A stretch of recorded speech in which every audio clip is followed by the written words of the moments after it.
I did a video where basically I reported what some credible folks are saying, which is Joe Biden's going to drop out of the race, the Democrats are going to have an open convention, and Gavin Newsom will likely emerge as the nominee. A few days later, Biden drops out of the race and endorses Kamala Harris, and somebody comments on my video, well, this didn't age well. What? Bro, what are you talking about, man? This just goes to show how little attention many Americans paid to Schoolhouse Rock when they were children. We're going to elect a president. Just because a sitting president endorses someone to be his successor doesn't mean that that person just gets to be president. We don't live in a monarchy. It still has to go through a process. Delegates still have to cast their vote as to who it is they want to be the nominee. It's no secret that Kamala Harris is wildly unpopular.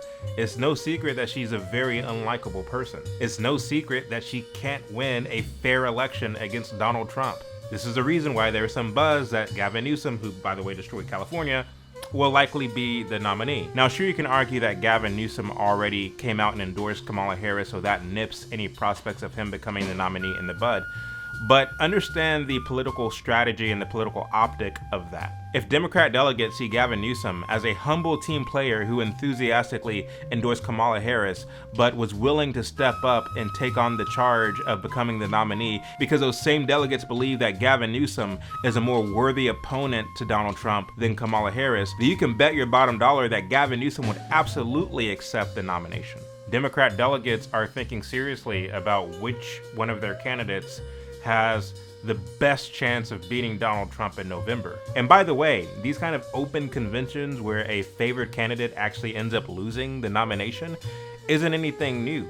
Everybody knows who Abraham Lincoln is today, right? How many of you know who William Seward is? Well, if it was 1860, most of you would be more familiar with the name William Seward than Abraham Lincoln. You see, William Seward was projected to win the Republican nomination, but with some sly Machiavellian type political maneuvering and finessing by Lincoln's people, they were able to squeeze out his competition, and he ended up winning the nomination and went on to win the presidency. One of the biggest differences between Seward and Lincoln leading up to the convention is that Seward was very ideological and clear in what he stood for, whereas Lincoln was very wishy-washy and ambiguous in how he spoke. So when it came down to the convention, the enemies that Seward made with the speeches that he gave were able to cause such a fuss and such a ruckus at the convention that it caused a lot of buzz and turmoil amongst the delegates, to where ultimately not only Seward but all of the other top tier prospects were weeded out. My point is, folks, that nothing is ever certain. Now, am I sitting here predicting the future, claiming that I know what the outcome of the Democrat convention is going to be? No, I'm simply telling you that this kind of thing is not unprecedented. I actually wouldn't be surprised if all of the delegates from every state acquiesce to the propaganda from the media that's trying to convince them that Kamala Harris is a rock star and she's the future of America, throw all their support behind Kamala Harris, thus making her the nominee. The truth is, this is Trump's year. Regardless of who the Democrats put up, Trump will beat them unless the election is stolen.